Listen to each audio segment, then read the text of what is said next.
इस वक्त मैं मौजूद हूँ इंडिया गेट के नजदीक और यहाँ पर मेरे साथ वो पेरेंट्स मौजूद हैं जिनके बच्चे यूक्रेन में फंसे हुए हैं। कुछ पेरेंट्स ऐसे हैं जिनका अपने बच्चों से संपर्क पूरी तरह से टूट गया है। ये सभी पेरेंट्स यहाँ इकट्ठा हुए हैं और चाहते हैं कि इनकी बात सरकार तक पहुंचे। उन सभी पेरेंट्स से एक एक करके बात करेंगे और जानते हैं कि क्या कुछ स्थिति है। सबसे पहले आप बताइए क्या नाम है और आपका बच्चा कहाँ? मेरा नाम हर्षा है, मैं दिल्ली से हूँ। मेरी बेटी मानसी सिंगल, वो 3rd ईयर की स्टूडेंट है इवानो फ्रैंकफर्ट यूनिवर्सिटी में। 3 दिन से बच्चे इतने पैनिक में है कि वो हमें सच्चाई क्या है ये बता भी नहीं पा रहे हैं। एक्चुअली उनके फ्लैट के ऊपर जेट जाते हैं तो उनकी आवाज़ों से वो डरते हैं, सायरन की आवाज़ से इतना डरते हैं कि कल उनसे जब बेयरेबल नहीं हुआ तो उन्होंने हमें अपनी कंडीशन बताई। अब उनकी आवाज़ें सुन के, बाहर टीवी के सीन देख देख के हम इतना डर गए कि उन्हें हम कैसे समझाएं ये भी नहीं बता पा रहे हैं। आज हमने कल उनको डिसाइड किया था कि वो बाहर निकले, लेकिन क्योंकि जिनके थ्रू गए हैं उन्हीं की बात माननी जरूरी होती है, तो सबने कहा कि पैर इकट्ठा बसें करेंगे तभी जाएंगे। लेकिन जब कंडीशन इतनी डेंजरस हो गई कि आज वो बच्चे अपने आप 2-2, 3-3 बसें करके, प्लस इनके साथ की बसों के साथ में एक साथ 25-30 बसें करके गए हैं। और वो बच्चे अब कहाँ से कहाँ के लिए निकले हैं? क्या कुछ सिचुएशन है, क्या कुछ बात? अभी बातचीत हुई थी तभी पता लगा था कि बच्चे इवानो फ्रैंकफर्ट से रोमानिया के बॉर्डर के लिए निकले हैं और थोड़ी देर बाद उनका नेटवर्क कांटेक्ट खत्म हो चुका था। कितनी देर से बात नहीं हुई आपकी बेटी? 2 घंटे से बात नहीं हुई है मेरी बेटी से। और फोन की चार्जेस नहीं है, लैपटॉप चार्जेस नहीं है, कैसे बात होगी? और दूसरी बात यह है कि बॉर्डर पे कोई सिस्टम नहीं है। जो पहले बच्चे खड़े हैं वही बार बार उनके ही मैसेज आ रहे हैं कि हमें अंदर नहीं लिया जा रहा है, बॉर्डर के अंदर नहीं लिया जा रहा है। तो जो और बच्चे वहाँ पे कम से कम अभी 1000 बच्चा और पहुंच जाएगा 1-1.5 घंटे में। और रात को मतलब उस 0 डिग्री से नीचे माइनस में टेम्परेचर जाएगा और रात कैसे निकलेगी वहाँ पे उनकी, बिना खाने पीने के, बिना किसी चीज के। सबसे बड़ी बात यह है कि मोदी जी ने बहुत अच्छा प्रयास किया है, उनके प्रयास हर जगह दिखाई देते हैं। थोड़ा सा बस ये है कि जितने बच्चे हैं उतना प्रयास थोड़ा और बढ़ा लें तो जितनी लंबी लाइन लग रही है वो ज्यादा, प्लेन में बच्चे इवैक्यूएट होने के कारण लाइन नहीं लगेगी तो बच्चे पीछे से भी आते रहेंगे और इतनी पैनिक कंडीशन नहीं क्रिएट होगी। आप सोचिए यहाँ जो पेरेंट्स हैं, जो माता जी हैं, उन्होंने बताया उनकी बेटी से 2 घंटे से कांटेक्ट उनका अभी फिलहाल नहीं हो पाया। यहाँ मेरे साथ वो सर मौजूद हैं जिनके थ्रू बच्चे जो हैं यूक्रेन पहुंचे हैं पढ़ने। सर आप कुछ बताइए, कितने बच्चे आपके थ्रू वहाँ पहुंचे हुए हैं, कितने बच्चों से कांटेक्ट हुआ, क्या कुछ situation? Actually, myself Mehboob Ahmed. I am the chairman of Eurasia Education Link. My brother is the CEO of the company. He's already there in Ukraine. He's rescuing people and he's sending. He's in about. He've arranged 20 to 30 buses. 20 से 30 बसें arrange कर दी हैं। Sir किन किन parts में बच्चे थे जो आपके कांटेक्ट में थे? अब उनको किस तरह से आप लोग वहां से सेफ जगह पर पहुंचा रहे हैं? अभी हमने सबसे पहले बच्चों को जो किया है वो इवानो फ्रैंकफर्ट नेशनल मेडिकल यूनिवर्सिटी में, जहाँ पे 2,500 से 3,000 हमारे स्टूडेंट्स हैं, मेडिकल स्टूडेंट जो हमारी कंपनी के थ्रू गए हैं। उन बच्चों को हमने बस अरेंज की है और उनको वहाँ के लिए निकाल दिया है। वहाँ से बच्चे सब रेस्क्यू हो गए हैं। अब लवीव के बच्चे रेस्क्यू हो रहे हैं। ठीक है, अब जो हमारे बच्चे जो फंसे हुए हैं वो बच्चे हमारे खार्किव ईस्टर्न साइड में हमारे बच्चे बहुत फंसे हुए हैं। खार्किव में, टर्नोपिल में और आपका ये कीव में। तो इस साइड बच्चे बहुत ज्यादा फंसे हुए हैं क्योंकि वहाँ पे कनेक्शन नहीं हो पा रहा है बच्चों से। वहाँ पे नेटवर्क नहीं है, कुछ भी नहीं है। अब बच्चे वहाँ बंकर्स के अंदर, बेसमेंट्स के अंदर अपनी जान बचाने के लिए घुसे हुए हैं। वहाँ पे आपको ना तो पानी मिल रहा है, ना जो थोड़ा बहुत बच्चों के पास था तो उस पर बच्चों ने सर्वाइव किया। अभी कोई ऐसी रिपोर्ट भी नहीं मिल रही है। हो सकता है कोई कैजुअलिटी हुई हो, नहीं हुई, कुछ हमें पता नहीं चल पा रहा है। बच्चों के पेरेंट्स हमें बार बार फोन कर रहे हैं क्योंकि ऑल ओवर इंडिया से बच्चे जाते हैं सारे। अभी तो ये एनसीआर के पेरेंट्स हैं, जल्दी में हमने उन पेरेंट्स को ही बुलाया।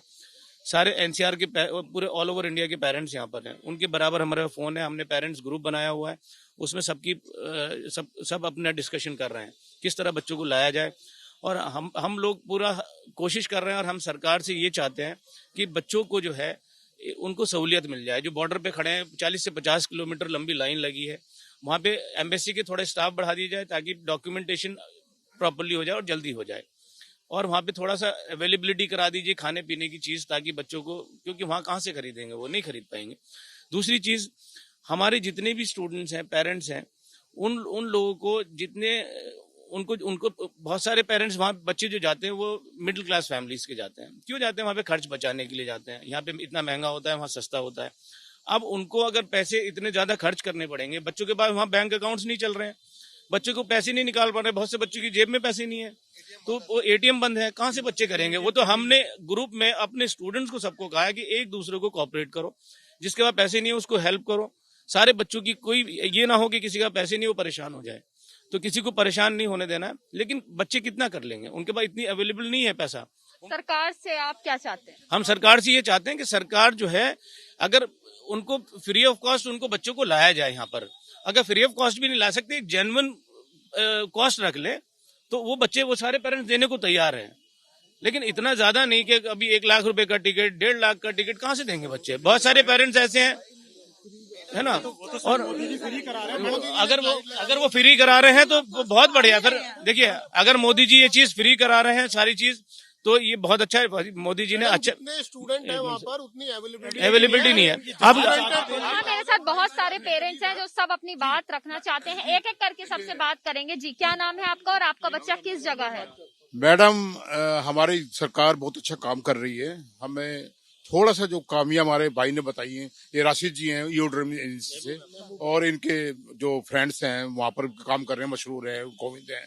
तो हमारे मेरा बच्चा भी यूक्रेन में है और ईवानो से निकल गया है, बॉर्डर पहुंचने वाला है रोमानिया। इन्हीं की हेल्प से हुआ है और इन्होंने एम्बेसी की सहायता से काफी बच्चों को वहां से निकाला भी है, निकल भी रहे हैं। लेकिन मेरी सरकार से प्रार्थना कि जिन बच्चों को हेल्प नहीं मिल पा रही है या फ्लाइट की कमी से, पोलैंड में फ्लाइट नहीं है, तो वहां तक पहुंचने की कोशिश करें। प्लीज फ्लाइटों की संख्या बढ़ाएं और जल्दी जल्दी बच्चों को निकालें, क्योंकि स्थिति दिन पर दिन खराब होती जा रही है। पेरेंट्स की चिंता जो है वो जायज है, लेकिन सरकार की तरफ से लगातार बार बार नोटिफिकेशंस आ रहे हैं, बार बार कहा जा रहा है कि पैनिक नहीं करना है और सरकार की तरफ से मदद जो है वहां तक पहुंचाई जा रही है। लेकिन यहाँ पर कुछ और पेरेंट्स हैं, हम सबसे बात करेंगे। आप आगे आ जाइए। सबसे आपका क्या नाम है, आपका बच्चा कहाँ है, बात कब हुई आपकी? और मेरी करीबन 2 से 3 घंटे पहले बात हुई थी।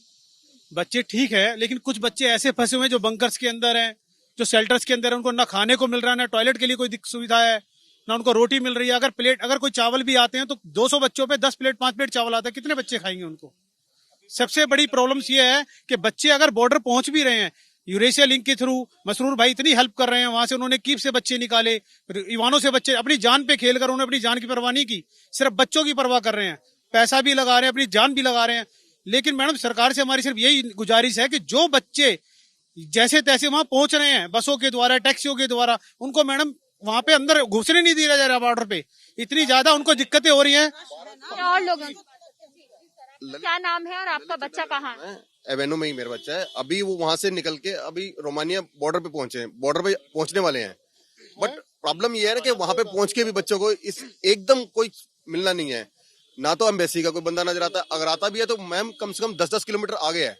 10 किलोमीटर बच्चे पैदल लगेज कैरी करके जाएंगे, और बच्चे भी, टेम्परेचर इतना, ठंड का टाइम है, बच्चे इतना तो बड़े बच्चे हैं नहीं वो लोग, और किसी चीज के लिए अवेलेबिलिटी नहीं है वहां पे, खाने पीने के लिए नहीं है कोई ऐसा, मतलब ये बसेस के लिए आप वहां पे भी इतना बुरा हाल है। एम्बेसी, यूरेशिया, कितनी बसें अवेलेबल करेंगे। सर आप आगे आ जाइए, आप अपनी बात कहना चाह रहे हैं। जी, आप बात करें। क्या नाम है सर आपका और आपका बच्चा कहाँ है? मेरा नाम उमेश सिंह है। मेरी बच्ची ईवानो में संस्कृति सिंह नाम है। यूरेशिया के थ्रू गए थे हम लोग। महबूब साहब हैं, मसरूर जी हैं, इन्होंने काफ़ी मदद की। बच्चों को भी ले जा रहे हैं उधर रोमानिया बॉर्डर पर जो वहाँ तकलीफ है, इतनी लंबा जाम लगा हुआ है, करीब 15-20 किलोमीटर का। बच्चे कैसे जाएं, कोई अव्यवस्था वहाँ फैली हुई है। गुजारिश, रिक्वेस्ट ये है सरकार से कि वहाँ पर और एम्बेसी के लोगों को बढ़ाया जाए, सो दैट कि वहाँ पर व्यवस्था ठीक से हो जाए, बच्चे ठीक से जा पाए। एक कैंप दिया जाए। वहाँ पर इतनी तकलीफ है, इतना ठंड है, -10 उस पे जा रही है, बच्चों के पास कुछ भी नहीं है, तो शेल्टर मिल जाए। और ये फ्लाइट, 1-2 फ्लाइट से कोई काम नहीं बनने वाला। एक बड़े उसे जो है एयरफोर्स को भी लगाई जाए, जो भी बड़े हों, सो दैट रेस्क्यू और बढ़े। दिन ब दिन वहां पर बॉर्डर पे लोग बढ़ते जाएंगे तो और अव्यवस्था फैलती जाएगी, पैनिक फैलता जाएगा। कल को कितनी देर पहले आपके बच्ची से बात हुई थी? बच्चे से अभी कोई बात नहीं हो पा रही है। कितनी देर पहले हुई थी? हमारी कम से कम 6 घंटे पहले बात हुई थी। अब कोई कांटेक्ट नहीं है।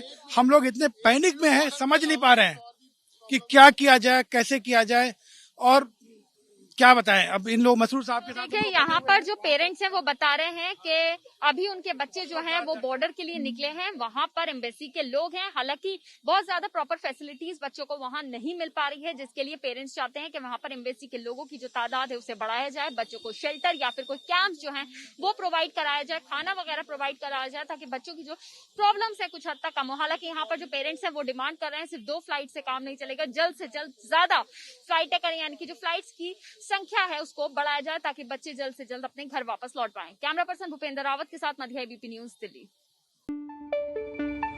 पंजाब ते पंजाबीयत दा परछावा, पंजाबी साडियां बावां, एबीपी सांझा। हुण देखो अपने टीवी स्क्रीन ते टाटा प्ले चैनल नंबर 1929 ते। एबीपी सांझा देखण लई अपने केबल ऑपरेटर नूं अज ही संपर्क करो। एबीपी सांझा, जोश, जज्बा, जुनून।